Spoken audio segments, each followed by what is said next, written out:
Imagine a peaceful Bavarian farm.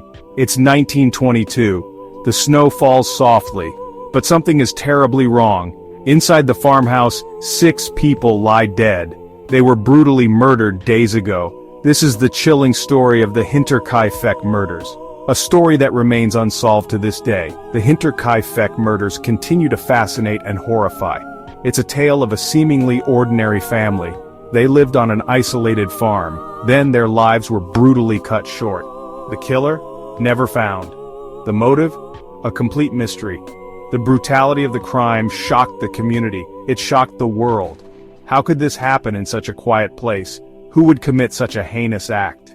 These questions linger. They pull us back to Hinterkaifeck. We search for answers in the shadows of the past. The year is 1922, a time when the world was still recovering from the Great War, and life in rural areas was marked by simplicity and hard work. Picture rural Bavaria. Fields stretch out under a vast sky, dotted with patches of forest and winding dirt roads. The Hinterkaifeck farm stands alone. It's a small homestead, nestled in the heart of this serene yet isolated landscape. Isolated from the nearest village, life there is quiet with only the sounds of nature and the occasional distant call of a neighbor. It's a simple life. Days are filled with farming, tending to animals and maintaining the homestead. But this isolation will become a chilling detail. The outside world seems far away.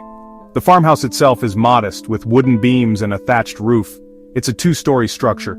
There's a barn and a few outbuildings, all essential for the farm's operations. The family inside is small. They are the only residents of this secluded place, living their lives in relative obscurity. The isolation of Hinterkaifeck is key to understanding this mystery. It creates a sense of vulnerability and foreboding. It made the family vulnerable. It also makes the crime even more baffling, as the remoteness adds layers of complexity to the investigation. Imagine living in such a place. Miles from your nearest neighbor, with only the vast countryside for company. The silence would be deafening, the darkness, absolute. Nights would be long and filled with an eerie stillness. This is the world of the Gruber family. This is the world where their story unfolds. A story that will soon take a dark turn, and it's a world that will soon be shattered by violence. A violence that will leave a lasting mark on this quiet, isolated homestead. The Gruber family seems ordinary at first glance. Andreas Gruber, the patriarch, is a stern man. He is a farmer. His wife, Kazilia, works alongside him. Their daughter Victoria, a young widow, lives with them. 2 young children, Joseph and Kazilia, complete the family.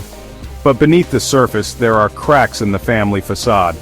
Andreas is known to be quick to anger. Rumors swirl about incestuous relations with his daughter Victoria. The family is ostracized by the community.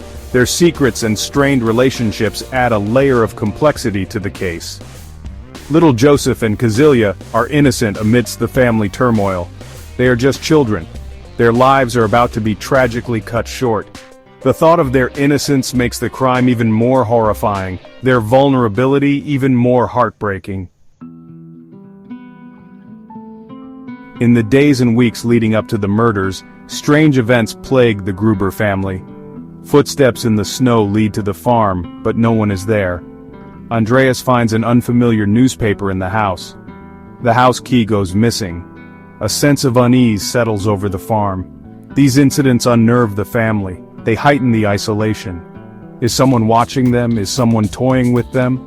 The family's fear grows. They feel increasingly vulnerable. The strange events could be explained away. Maybe it's just animals. Maybe it's pranksters. But looking back, they feel like ominous signs. They are breadcrumbs leading to a horrific discovery.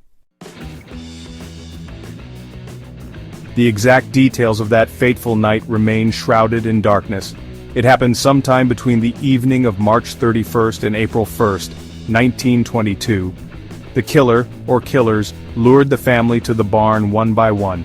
They were killed with a mattock, a farm tool. Each blow was precise and deadly. After the murders in the barn, the killer entered the house. They killed the maid Maria in her bed. Baby Kazilia was the last to die. She was found lying next to her murdered grandmother.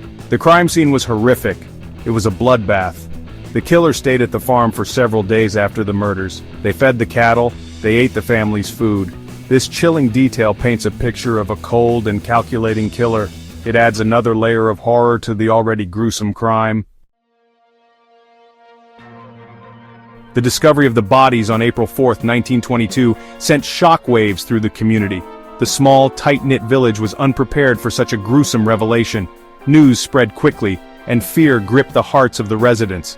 The police faced a scene of unimaginable brutality. There were few clues. The sheer savagery of the crime left even the most seasoned investigators at a loss for words. The murder weapon, the mattock, was left at the crime scene. It was a common farming tool, easily accessible, and thus provided no leads. But it offered no fingerprints, no witnesses, no obvious motive. The lack of evidence was baffling, and the police were left with more questions than answers. The isolation of the farm, once a fact of life, became a significant hurdle for the investigation. The remote location meant that any potential witnesses were few and far between. There were no neighbors who saw anything. The farm's seclusion, which once provided peace, now only served to complicate the investigation. No one to provide an alibi or place a suspect at the scene. The community, though close-knit, was unable to offer any substantial help. The killer seemed to vanish into thin air. The eerie silence of the countryside only added to the mystery. The initial investigation was thorough but flawed. Despite their best efforts, the police were hampered by the limitations of the time. Modern forensic techniques were not yet available. Evidence was mishandled. Crucial details were overlooked in the chaos of the investigation. The crime scene was contaminated. Footprints and other potential evidence were destroyed by the many people who trampled through the site. These missteps would have lasting consequences. The frustration among the investigators was palpable as they realized the gravity of their errors. They allowed the trail to go cold, leads dried up, and the case files began to gather dust. And they ensured that the Hinterkaifeck murders would become one of the most baffling unsolved crimes in history. The mystery endures, a haunting reminder of a dark chapter in the village's past. The investigation into the Hinterkaifeck murders was long and complex. Over 100 people were interviewed, but no one was ever charged. Rumors and speculation filled the void left by the lack of answers. Everyone in the small community became a suspect. One suspect was Lorenz Schlittenbauer. He was Victoria's former fiancé. He had died in World War I, but rumors persisted that he had secretly survived the war, and that he had returned to seek revenge on Victoria for moving on with her life. Another suspect was Carl Gabriel. He was a man who had been having an affair with Victoria. He was the father of her illegitimate son, Joseph. Did he have a motive to silence Victoria and her family? The possibility of a crime of passion fueled the rumor mill. Without a clear suspect, the question of motive became the central mystery of the Hinterkaifeck murders. Was it a robbery gone wrong, or was it something more personal?